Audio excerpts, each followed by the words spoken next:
All right, we'll go ahead and start. So hi, everyone. Thank you all so much for attending. My name is Abigail Johnson. I am an editor at Princeton University Press.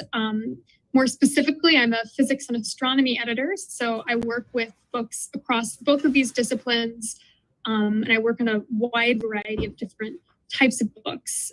Joining me today are two Princeton University Press authors. So thank you to Jimena and Sonia for joining us and for taking the time to do this today. To get into things, I want to give a little bit of background on who Princeton Press is and the sorts of books that we publish.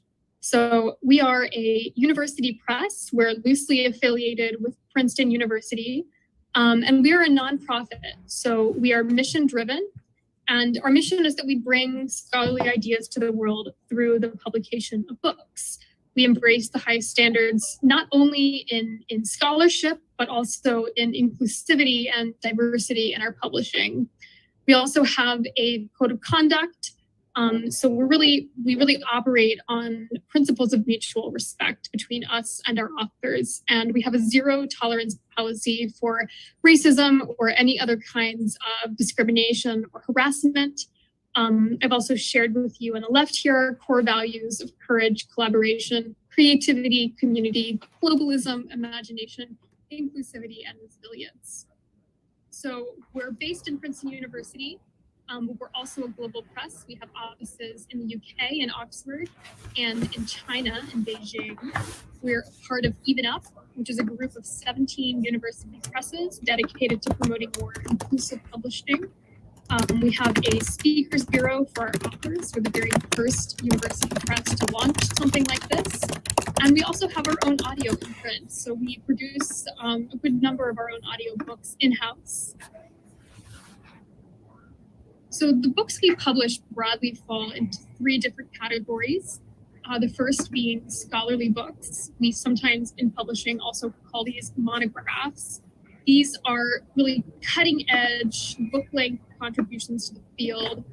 And the primary audience for these sorts of books are researchers in the field, as well as graduate students who are just getting into research in the field. And they're intended to speak to people who are actively involved in the field. We publish textbooks at both the undergraduate and graduate level. These are books that are primarily intended for use in a course or for self-study in a course. Their primary audience is, of course, students. And then we call trade books. So these are your, general audience, nonfiction, so popular science books, and they're written for people that don't have a background in the area. They're the sort of books that you can pick up, with no or very limited prior knowledge of the subject and learn quite a bit. Brief overview of what the publication process is like, and we'll kind of talk through this with our author panelists as well. But all books start with a proposal. So the book proposal is a whole genre that I won't fully go into, but it's a summation of what the book is going to be about, who it's going to be for. There's the actual book writing process, which you'll notice is actually kind of at the very beginning of this process. Once the book is written, we put it through a formal peer review process, which is not unlike that of a journal. We also pass all of our books through an editorial board. This is very standard. Most university presses have editorial boards. Ours is composed of 6 Princeton professors across different disciplines.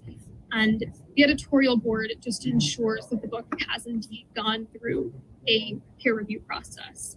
After a book passes through our board, the author and the editor work together to tie up all of the loose ends and get the manuscript into shape for submission to our production department. Once the final manuscript has been submitted to us, we handle all of the copy editing, all of the design, all of the process of laying out the book and turning it from a manuscript that's a Word document or a LaTeX document into an actual book. During this time, we also start working with our marketing development and start planning publicity initiatives for the book. We start thinking about how we're going to sell and where we're going to sell and how we're going to promote. And as a publisher, we really take the lead in that. We want our books to succeed. We want our authors to succeed. So the book is then printed, it's then published, put out into the world. And our involvement in our books does not stop after they're published. We go to several international book fairs. There's one in Frankfurt, Germany. There's one in London. There's one in Guadalajara.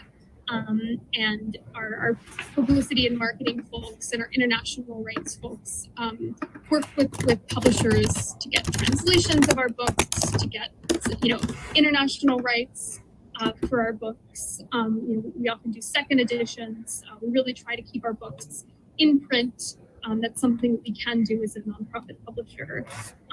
So that's the publication process in a very, very short span. Again, there's more information on this on our website, and if anyone is particularly interested in hearing the nitty-gritty details of all of this, I will show my email at the end of the slideshow. Please feel free to reach out. So there's my email, and that's kind of just the brief overview of who we are, what we publish. What I really want to do for the bulk of this time is to talk with our authors. These people have gone through this process. They've both written books with us, and they're here to share their experiences and to answer any questions that people might have. So with that, let's go ahead and bring up our panelists. Hello. All right. So for starters, why don't each of you just go ahead and introduce yourselves, both as scholars and as authors. Right, Jimena, you go first. You want me to go first? Okay. Yes. Thank you. Sorry. You can hear me, right? Yes. Okay. There. So my name is Jimena Canales. I'm a historian of science. I published 2 books with Princeton Press. The first book is called The Physicist and the Philosopher, Einstein, Bergson, and the Debate That Changed Our Understanding of Time. And the second book is called Bedeviled, A Shadow History of Demons in Science. By training, I'm a historian of science. I was a professor for many years, was assistant and associate professor at Harvard University, and then became tenured at the University of Illinois at Urbana-Champaign.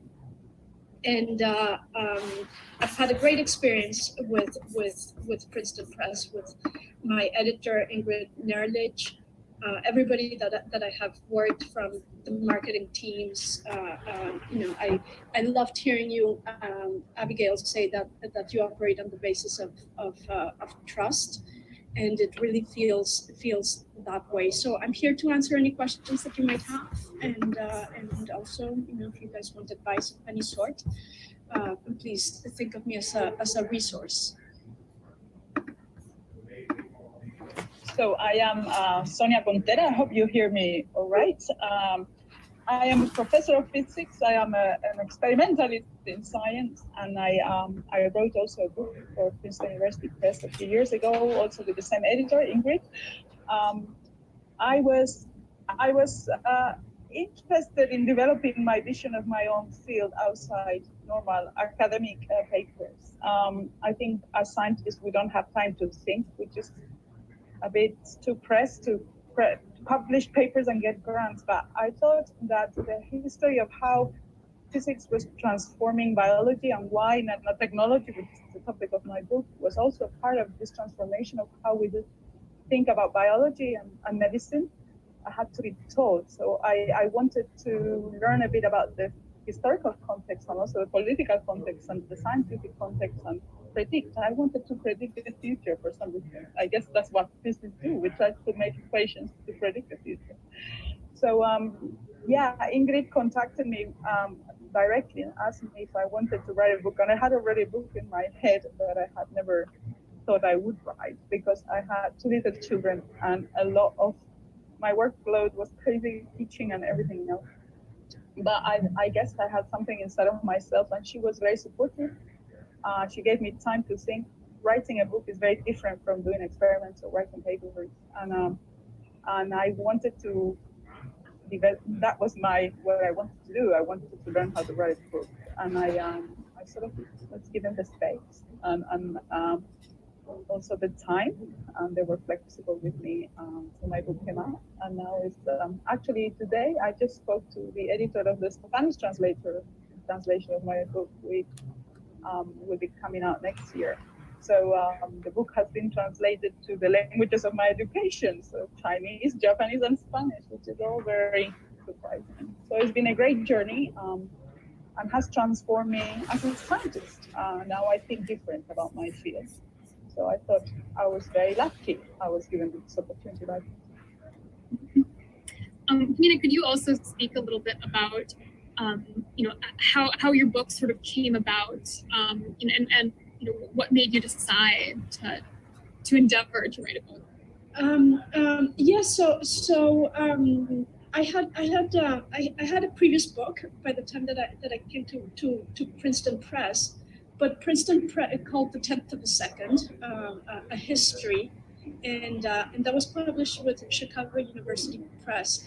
But Princeton Press permitted me to branch out as an Einstein school. And they're the publishers of the Einstein papers. They publish the best books on Einstein and a lot of 19th and 20th century physics. So I was very grateful for their trust, because at the time I had this manuscript on a debate between Einstein and Bergson, which I thought was completely revolutionary, and I knocked on various doors, and I would say I've found something in the scholarship that nobody has found, and that it is important and revolutionary. And I was associate at Harvard at the time. I didn't have tenure. And the response I got from many places. First, most of them were like, well, we need to talk to other people before we look at your proposal and your manuscript. And that was a little bit complicated for me, because these people were my competitors that they were talking, and I'm originally from Mexico. I didn't particularly fit into the white male crowd, and my book also was the content of it pushed a lot of the Einstein scholarship in a completely new and different direction. There was, I believe, I'm very grateful for the leap of faith, and my book has since then done extraordinarily well. It's an audiobook. It's been translated in many languages. The second one is Italian, but Chinese, Greek. There's one in Polish. Turkish is coming as well. The second book has been translated in Italian, obviously also Spanish. I have a phrase that sounds very pompous about writing history, but I hope it's not taken that way. But I hope it rings true to you that to writing history requires changing history, and it's that labor of convincing other people that you have this piece of work that nobody had created before. Nobody had looked at that evidence before, but yet it's incredibly important for how we understand ourselves today and what the future of these fields might be. And that's a catch-22, right? Because usually people say, well, if it's so important, why has nobody else written about this? But that's the point of to write history requires changing history. And Princeton Press needs to be our partner in changing history. And it was the ideal partner for me in that endeavor to show an aspect of a very richly mined Einstein scholarship that hadn't been noted before, yet was incredibly important for understanding our contemporary predicament and our past, where we came from. It's so wonderful, and that's really exactly what we try to do with our books, is put out new, interesting perspectives. We believe that books can change people's minds, and change the direction of the scholarship. That's something we really love to see. So it's great to hear. So I'd like to bit more about the writing process. So, Sonia, you alluded to this a little bit, the amount of time that it takes to write a book. So I know, most academics are being pulled in so many different directions, have so many things on their plate. How do you find time to sit down and write a book? And as you are writing, how do you balance writing a book with all of your other commitments? For me at the beginning was I didn't know how to write a book. So this was my first problem, and I had to change the way I think, and that is the thing that took me the longest. Once I knew what I wanted to write and how to do it, then it was faster. And I'm not a very organized or type of person that has a very fixed schedule. But my book was written very much during weekends or getting up at 4 a.m. Before my kids get up, and just very painful Sundays, getting up at 4 or 5 and writing all day. But I guess I wanted to get it done, and it's been worth it. Even more now, I think. Many of the things that I was talking on in the book, including nano-vaccines, are now a reality with Moderna BioNTech, and realizing, or AlphaFold doing proteins, is something I predicted in my book as well. So I guess it was worth it, and now it's becoming even more important for me, as trusting science, I think, is one of the keys to our democracy in peril at the moment. I think learning how to communicate important science better has become a bit of a central activity of what I do now. So my book has transformed my career in a way. Great. To answer the question, writing is incredibly time consuming, and there's no way of going around it. There's no writer, good writer, that can write quickly. It's a process. It's an editing process, and in fact, the more that you have a distance towards your material, the more mature and the better it can communicate.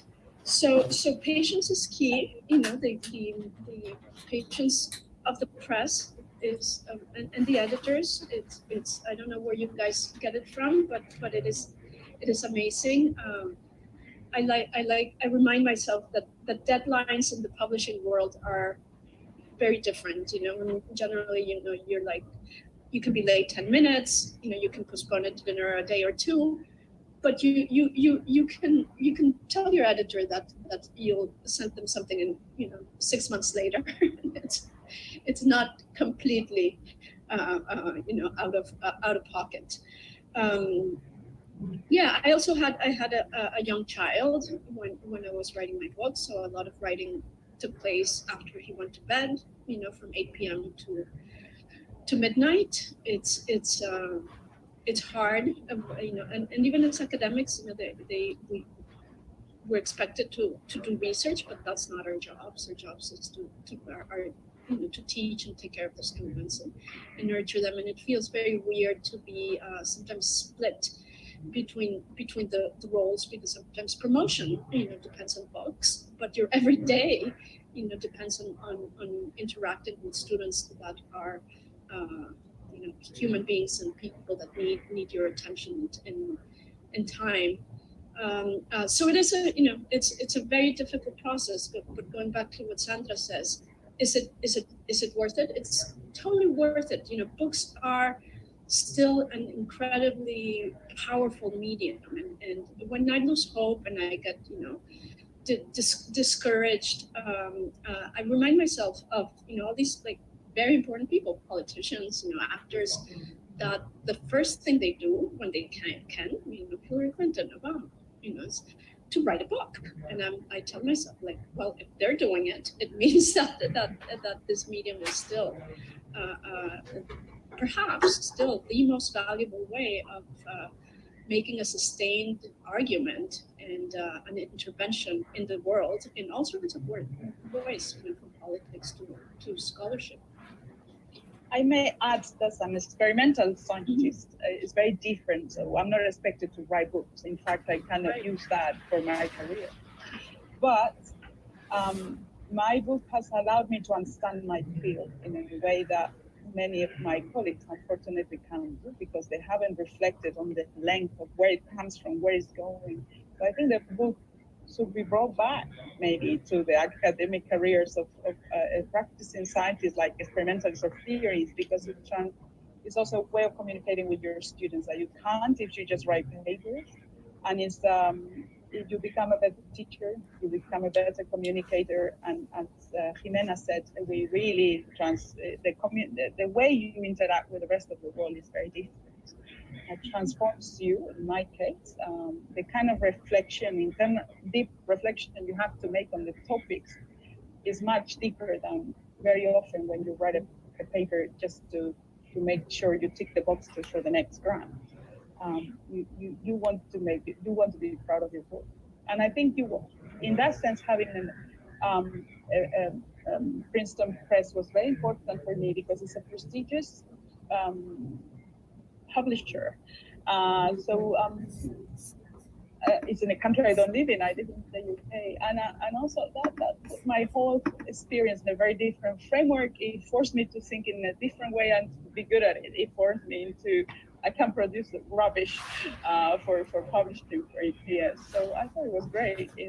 I encourage people to spend time on this and actually to change the way the metrics on experimentalists, for example, are done. We have to change not just the way we do science, the way we evaluate science. And I think books should be back into what is important as an academic. I could not agree more. I think it's one of the best ways to make a really lasting impact on the field. And yeah, just from an editor's perspective, the deadlines mean nothing, essentially. I mean, it's the majority of our books, particularly our science books, come in, 1, 2, 3, sometimes 5 or 6 years, after they're initially planned. And we understand that, we expect that. It goes back to this premise of trust and respect. We respect your time, and we trust that the book will come in and that you are dedicated to it. It is not our philosophy to rush people through the process. So speaking of the process, I would love to hear a bit more about your experience getting peer reviews back on your manuscript, getting any feedback you got from your editor. What was that experience like? Yes, peer reviews are very, it's a very difficult process. It's fraught. It works in certain instances. It doesn't work in other instances. It makes books be better, but it can also be a very unfair gatekeeper. And that's one of the most difficult things for authors, particularly first-time authors, or somebody who still doesn't have the credentials or the authority to speak for their field, and it's it's out of your hands mainly. I mean, we can recommend names. Because my work has been a little bit controversial sometimes. I know that there are scholars out there that don't like the type of arguments that I do. So for example, I very frequently put science in context, and that includes military context. And some scientists really balk at the idea that their beautiful, pure discipline is connected to these awful areas of culture. With Einstein, I've written about him as a very human, flawed genius. He's a genius, I write about him in an incredibly respectful way, but I know that there's some people that just want the genius and not the flawed part. So that becomes a conversation between you and the editor. Again, trust is key, but how do you build that trust? And this goes, this I found ways of presenting myself after I learned that, telling presses like, hey, I've got this manuscript about an Einstein and historical episode that's explosive, yet nobody's written about it. It was like, people thought I was crazy, and just, I don't know. Yeah. So I found better ways of more balanced ways of presenting your contribution, the challenges, and also marking and telling the editor the potential pitfalls for the peer review. So having said those things about the difficulties, books are better once they go through a rigorous peer review process. And there is no doubt, and it's painful because that's the moment when you think you're done, yet you need to take the red pen. You need to question your assumptions. You need to question your language. You need to sharpen your argument. It's an incredibly painful, but I still, sometimes we have as authors, the choice of writing for a trade press that avoids that process, or going for an academic hybrid press that does this rigorous process with peers, the board, etc. And definitely that's a loss for the trade presses that they don't do this. They would be publishing better books if they followed the process followed by the academic presses. So in my case, I faced a lot of rejection in my life, of course, like all academics, and especially as a woman in physics. I think we're 7% professors. So one of the reasons I think I had the ideas of the book, and I had a very different view of my field, it was because of that. As a bit of an outsider, I had a different career. I did not go to the big schools. I'm from Spain. I got my PhD in Japan and ended up with it by chance at Oxford. So I saw the whole field and its politics in a very different way. Most of my male colleagues are quite used to just to see their field, not all of them, but many of them, in a complex interface between what it is actually the science they do and the social skills to get on the politics in science, but they don't see it. So when my book did show a lot of this, a lot of how science works, how good ideas get lost, because they're not maybe brought by the right people at the right time. And so I think the peer reviews, of course, maybe they were a bit surprised by the way I was putting forward the field, because it's not a very conventional way, because I didn't think the official vision it includes all the complexities. So the peer review, I like Jimena said, is good, but they not necessarily understand very well what you're trying to say. But one of the reviewers I had was very positive and understood quite well the book. The other didn't. But again, it's a dialogue with your editor, and in the end, even if you don't agree, makes you think again about what you did. And so they checked my scientific facts, and they didn't have any problem with that. So that gave me freedom actually to rewrite some parts. Now, okay, it passed your peer review. You know, I can, the science is correct according to this guy, but I can put forward other views. So it is useful, but it's just the painful process of writing is another hurdle you have to go over. Yeah, absolutely. And it is, you know, I always tell authors before jumping into the process that the peer review process really is meant to build the book up, and there will always be an open line of communication between the author and the editor about the reviews. You know, we take the reviews in context. You know, we understand that people are going to have different opinions, and you know, one reviewer having a couple of negative things to say about a book does not necessarily mean that it's not a good book. And so, you know, we are able to recognize that. It's, you know, it's not an end all be all sort of thing. I mean, I did once get, you know, no, it wasn't Princeton Press, but there was another press that basically they sent an email back and saying, you know, we understand this person's wrong, but given how senior he is in the field, our board feels unable to post this manuscript. Yeah, that's something we try to avoid. The thing in science, and especially things I say, in principle, we're supposed to be interested in transforming the world with our science and be forward looking. But science creates the structures that are very conservative. The powerful people wants to give the power, and actually they will not allow really interesting ideas to come out confronting what is the status quo. And yet that is what makes an interesting book.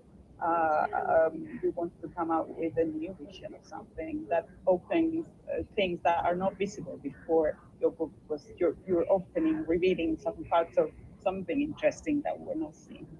But that will be shut down by the big figures of the field in most cases, because that's the problem of the way we value academic merit. Is a process that is not fit for purpose, as we know. We don't know how to change it. We're in the process of changing it. But I think the book gives you more freedom, and that's why I think I'm going to write more books. Because I think allows me to communicate with the students. I got the younger generations loved different visions because they are the ones that need to change the world in order for them, you know, to function. So I think his peer review is interesting and useful, but it also shows the shortcomings of academic careers. Yeah, absolutely. And you know, our editors are all very, you know, aware of those power structures and how fundamentally unfair they can be. And that's something, you know, we do take into consideration when we're selecting reviewers. You know, we try to source them from as broad and as diverse a population as possible. But yeah, there are many challenges in the process, and I agree it can be quite fraught. But ultimately, at the end of the day, you know, we always hope it leads to the betterment. One of the things, I don't know about you, Sonia, but I've become a regular reviewer for academic presses, and there I do say, you know, what would have, I try to be the ideal reviewer that somebody could have been for me. You know, just get the manuscript and do everything I can to try to make it better. So it, you know, that sort of revolving door of the process automatically makes people, I think, you know, more empathetic and better citizens. Sometimes it's the anonymous nature of the process that can bring out, you know, the monster in some people. Yeah, I mean, I also do some reviews for academic presses and non-academic presses too. But also as an academic review of papers, I hate them. I'm not destructive. I don't see the point. You try to make better papers, and when there's good science or where there's interesting ideas, you just support them. But I guess that is why I am a little bit of an outsider. But I don't, and this is also, I guess, the fun of being an editor. Choose your reviewers and how you deal with them and how you construct the community that can bring about better books, not just fit into the power structure, which is unfortunately how the editors of many of my journals do editing. It's a different. That's why I also find writing a book better, because you or Ingrid are not part of my community. They're not part of my competitors. You are here to bring ideas to the world, and it's just inherently nicer. We have a lot more freedom in the process because we are, more at arm's length. We're not actively part of the field. It is a little bit different. So changing gears a little bit, I'd like to move on to sort of the next stage of the publication process and hear about your guys' experience working with the production side. So, after for our participants, after the book has gone through peer review, it gets passed into production, where it's assigned a copy editor, cover designer, etc. So I'd love to just hear a bit about your experiences with that whole part of the process. Well, I think in terms of cover designers, both times I've gotten the first draft of the cover and I'm like, yes, I love it. so you work with great people. Copy editing is tough, and that back and forth with the copy editor is also there's sometimes questions of style, and you feel that your voice there's also a bit of an uncomfortable hierarchy, because nobody knows the material as better as the author does, but the copy editor sometimes has to intervene in everything from how the bibliography is structured. So I've found that I've had to educate the copy editors, quite a bit. They're books that have very similar titles, Feynman Lectures on Computation, or Computation Lectures by Feynman. They're different. The copy editor at one point, I'm not saying the exact titles, but they thought that it was the same book, and no, they're two books. Things with languages and translations, but again, it is a great thing to even have a copy editor, to have careful copy editors, to have the press pay for these copy editors, which a lot of other presses simply don't do. And when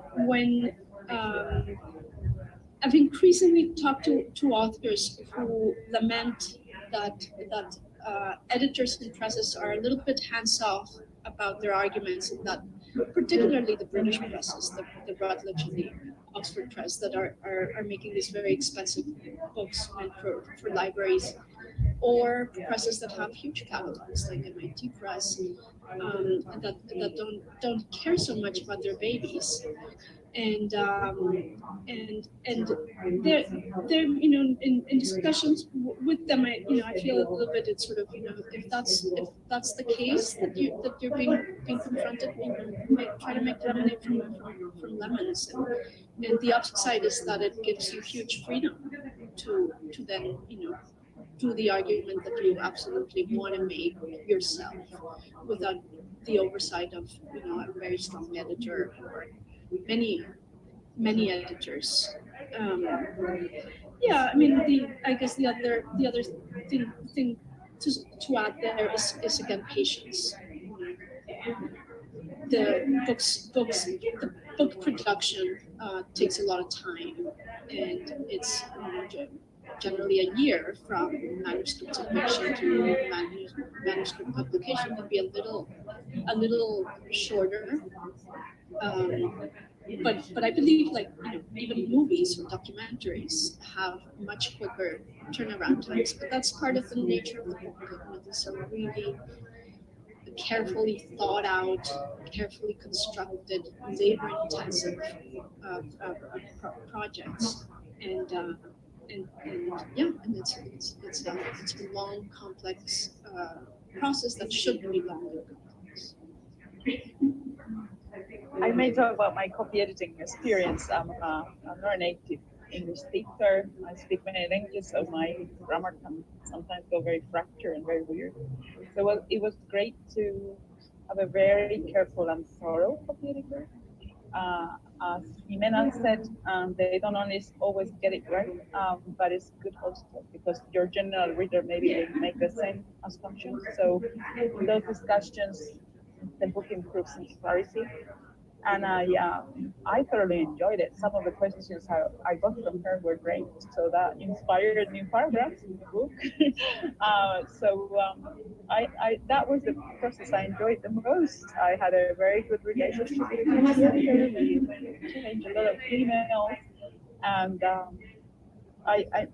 she made me think a lot about some of it. And she even gave me some references of things she had read that they were relevant. So, like Jimena, I think we need good editors as well. The books are better. And one of the reasons I wrote my book with Princeton was that I was going to have this step, whereas other press groups I was talking to, I thought they would not do that, like Jimena says. So yeah, overall, I think it's great. I think I'm doing now the same process with my Spanish editor in Barcelona, who is very thorough, I think. And again, it's going to turn my Spanish book into maybe something slightly different because it's a different audience, and I also like that. I mean, your book takes a different life through the eyes of the editors and copy editors. Yeah. So it's certainly true that different presses have very different philosophies on their level of involvement of a book after it's gone through the peer review process. We, as a press, do publish a relatively small number of books, and we have a relatively large number of people that work at the press in comparison to the number of books that we publish. So we are able to put a great deal of attention and effort into each title, including through the production process. That's something that we really pride ourselves on and care about quite a bit. So it's great to hear all of that. And sorry, I've got my video off. My internet is starting to get a little bit unstable, so I think this might work better. So overall, through the process of developing a book, thinking about it, writing, going through the peer review process, going through the production process, what were some of the most challenging parts of that process? And conversely, what were some of the most rewarding parts?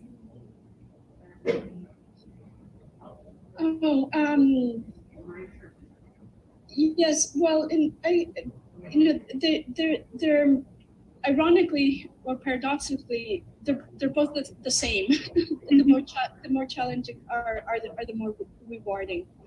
And for me as a historian, it's when you say something that really goes counter to how people have thought the history of whatever topic you are dealing, and how to make that argument, to yourself, to the editor, and eventually to the reader in a convincing way. So making sure that the way that you use the sources that show this completely strange looking aspect of science or history and both is bulletproof. You know, this is where it comes from. This is who said it, and we haven't looked at this. So making that that leap, that's I think both the most difficult, but that's what we're doing and the most rewarding. For me, the most difficult was to write the book, putting a lot of stories together. What I was doing is connecting very disparate fields of scholarship that people they demonstrate that how they're interlinked. So that was quite hard because I had to think a lot, read a lot, and basically have a lot of introspection, like thinking, what am I trying to write? But the rest of the process, I enjoyed it. All the interactions with the editors, the reviewers, all that was easier. I could deal with that. I actually enjoyed it. I thought it was much easier than what I usually do to publish my scientific papers. And I also enjoy a lot the talking about my book afterwards. I had a very good support from the office in Oxford to get me to interesting cases to talk about my book. I changed a lot some of the ideas of the book after this talk. So I enjoyed very much the whole process, and it was easy to do it with my editors and the people that were helping me to promote the book. I also learned how to write about your book, which I have not done before. I love the interviews, and now, for example, I became a columnist for the Spanish newspaper El País, which came out after an interview about my book. And now I write about science and technology for Spanish audiences all over the world. So I really enjoy the journey. After the book is out. Yeah. That actually kind of brings me to my next question, which was, after the book has been published, what is it like to see your book out in the world? How does it change the way you interact with the rest of the academic community? The way you might interact with readers and the way you think as a scholar. And I know we've touched on this a little bit, but I'd love to go a little bit more in depth on what it was like. Yes, thank you. Sorry if you guys hear some barkings. My pandemic puppet sometimes makes noises. So Abigail, as you know, there or as Sandra was saying, there are really two processes about the book writing process, and one is writing the book, but then once it's done, you need to learn how to talk about the book, how to talk about what you've written. And there you want to do it in a way that doesn't, reduce or cannibalize the argument that you've made in the book, but that actually makes people want to read it. So I'm always very careful when I do podcasts or interviews to make sure that I keep front and center that it's not what I'm saying right now. That's the message. The message is the message is the book, and but at the same time you have this other higher order level about talking about the book as an object. I think that was harder for me during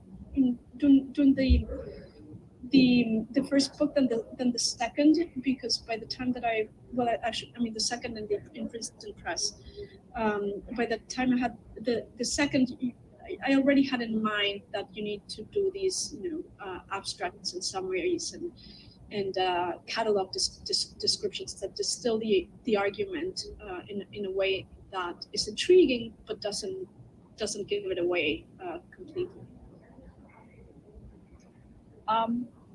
As for me, the most interesting part after the book came out were the emails I was getting from students, readers of my book. I've got amazing communications with especially science students in the US or in in the UK, all over the world.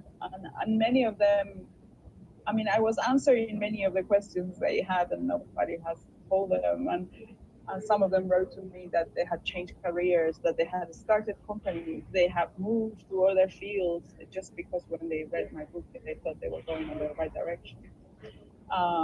So this is what it makes writing the book worth it. I mean, you are changing the way the next generation is seeing their field, and you're inspiring them to move forward, to create companies, to do something with what you put there. The knowledge was there, you just help them to see what they could do with it, and isn't that great? I mean, I thought that was amazing. I went to China in the 1990s. I studied in Beijing there, and for me it was great when the translation in Chinese came out, and the Xinjiang in Beijing published the epilogue of my book almost full. And my epilogue is a reflection on all these new technologies that are transforming reality, which are some of them scary, some of them full of possibility. And democracy, so science as a central pillar for democracy, and how we cannot have any more healthy societies with a good discussion about science and technology. And so that discussion in the Xinjiang brought me a lot of Chinese readers to me as well.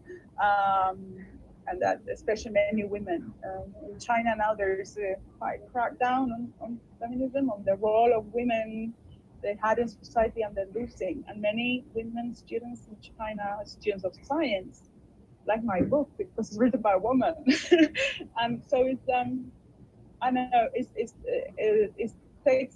very rewarding when you can actually see that your book inspires people to do something. Thank you for that, and that is just so good to hear. It's exactly why we publish books, and you know that's always what we're aiming for is that impact on readers and on the greater community. So I have one final question for you all before we open up the floor for participants to ask questions. If you could give a piece of advice to someone who is thinking about writing a book, might be a little bit skeptical or unsure, what piece of advice would it be? I would advise this person to talk about the book to as many people as possible. From your grandmother, so it's not only your ex-advisor at the university, or not only your students, but everybody, even a taxi driver. So being able to frame your argument in a way that's interesting, in a human way, beyond the actual sort of topic, I think can really help authors understand why this is important, why one should persevere. So the second bit of advice would be persevere. But in order to do that, first you really need to start building a community of interlocutors around you, and getting a sense about the meaning and importance of your project that's as wide as possible. So that would be my advice. So I would follow the advice of talking to a lot of people, especially non-academic people. I also would think is if you want to write a book, it's because you have something to say, but you don't necessarily know what or why. That's part of the writing process, but also I think reflecting deeply on why do you want to say something, and what is really that pushing you to bring that out. Because a good book is an honest book, and I think something you feel deeply. And that also, again, frees you from the academic restriction of H index and impact factor that you want to get rid of in your book. Actually, you want to bring out some new idea and some free idea, I think. So find your freedom as a thinker, and find a freedom as a writer. And I think that's hard. Being free is hard, but it's probably why you want to write a book. That's wonderful advice. And I would just add to that, along the lines of talking to people, to never be hesitant to reach out to editors. I mean, my favorite part of my job is when people reach out to me to talk about book ideas that they have, to talk about, even if it's a book that they don't want to write, but they want someone else to write. I love having those conversations because I care very deeply that, the books we publish do make an impact and are important and are going to reach people in really, profound ways. So, don't be afraid to reach out to editors just to discuss ideas. We don't bite and are often very, very happy to talk to people. So that concludes my sort of facilitated list of questions. This time I'd like to go ahead and open up the floor to any participants that want to ask questions, whether they're for me or for authors here. So feel free to go ahead and submit questions. As they come in, I just wanted to give some more information about a couple of grants we offer and programs that we have for potential authors. So we recognize, as I've said before, just the difficulty in writing a book and finding the time. We recognize that not everyone can take a sabbatical to write a book. So in recent years, we've developed a couple of grant programs. One of them is for contracted authors. So once you've signed a contract for the press, you can apply for a grant. They're called global development grants. They range from $1,500 to I think $7,500. They can be applied for a very wide variety of purposes, everything from childcare to hiring a research assistant to additional marketing and publicity support. We've got some more information on our website. If anyone's interested, please feel free to reach out. We also have a book proposal development program. So this is a program that matches people who would like to write a book proposal but are not quite sure how to start. It matches them with book coaches. So we unlike our grant program for contracted authors, this one is not always open. We have certain cycles. We actually just closed our cycle for STEM, but in about a year we'll open it back up. And that's a great program if you've never written a book before, you're interested in it, and you just want to work with someone on your book idea. So we offer those programs, and our editors, there's me, there's another physics editor, we have a couple of other science editors that work in other disciplines. We're all just very willing and open to talk to people about their ideas. We really, really love that. We really encourage it. And it's one of my favorite parts of the job. So yeah, I hadn't seen questions come in. Sure this I'm not missing anything.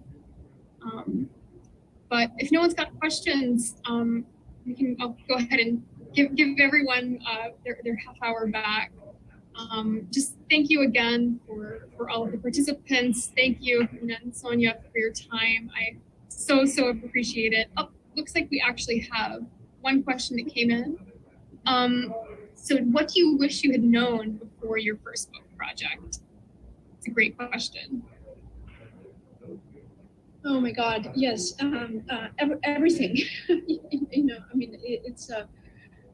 It's quite a bit of an education process that you just have to pass through, in order to learn. Details from contracts, translation, print runs, the order of hardcover versus paperback. I still don't know of a great source. I think for you guys, Abigail, the other editors, I think there's a great market for a book that would talk about give you the insider's view of the publishing world. It's a craft. It's an opaque world. And yes. Yeah, I can add to that. I'm a multidisciplinary scientist, so I work across fields. And when I moved to publishing, it was yet another field. So I felt the same, and I had the same problems that I have when you move to another field, is that they don't realize the things you don't know.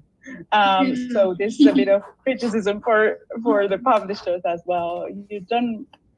I guess we all struggle to fit within our worlds, and then it makes it difficult to interact with other worlds. I guess this is something I know through my own journey. So, but even sorry to interrupt, Sonia. Even authors themselves, even people that have gone through this process, I have to say, I'm generally very generous in talking.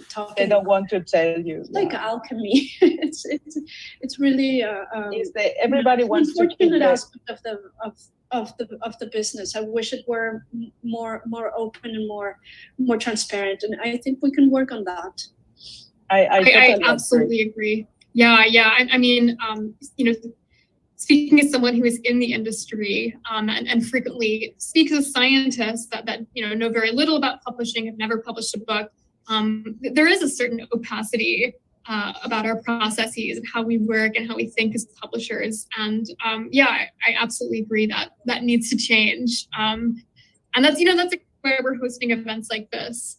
Actually, so earlier this spring, there was another webinar with Black in Physics where we really go through the nitty-gritty aspects of the publication process. So if anyone is here today and is interested in learning a little bit more about that, just shoot me an email. I'd be happy to send you a recording of that. It is definitely a problem in the industry. Yeah.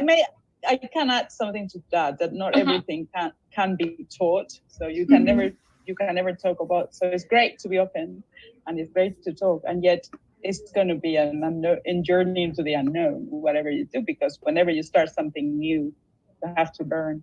I like that, but it's true you can facilitate it, and certainly there is a bit of a culture of I made it, so I'm just going to keep it opaque. So the one behind me doesn't know how I did it. But so better dialogues are always good, but also you have to be ready for going through an unknown field, because otherwise you will never make it. Yeah. Mm-hmm. And I mean, just to add to that just underlines the importance of trust. So, I always felt, completely in good hands with Princeton Press. So the fact that I didn't know going in many aspects of the process, at least it wasn't nerve-wracking, because I knew that somebody had my back.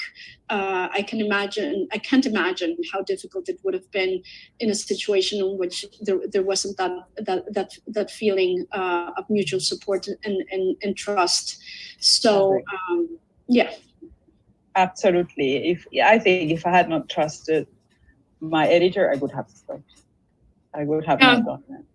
Yeah, no, and I think of my own role as an editor as sort of being like a cheerleader for the book and for the author. We do get very attached to our books, and we want to see them succeed, and we want to see them flourish. And so, we are there for the authors through the process.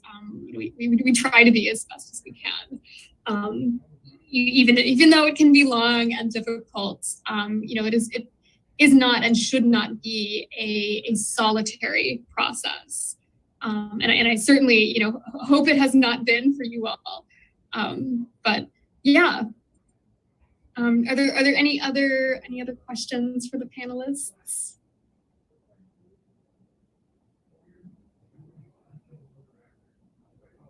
All right. Well, thank you all so much. Thank you again, both of you, for your time. Thank you to the audience for attending, and thank you to Black in Physics for organizing not only this event, but a really wonderful week-long slate of programming. I hope this was helpful. Again, please don't hesitate to reach out to anyone if you'd like to chat further about book ideas, books you'd like to see in the field, or publishing in general. My inbox is open and I'm always happy to chat. So thank you very much, everyone. Thank you. What a pleasure to meet both of you, Abigail and Sandra. I hope we can stay in touch. Yeah, I'm going to order Jimena's book on Einstein because I'm reading about relativity these days. So I'm gonna catch up. So yeah, thank you. It was lovely to meet you all. Thank you. Bye-bye. Bye.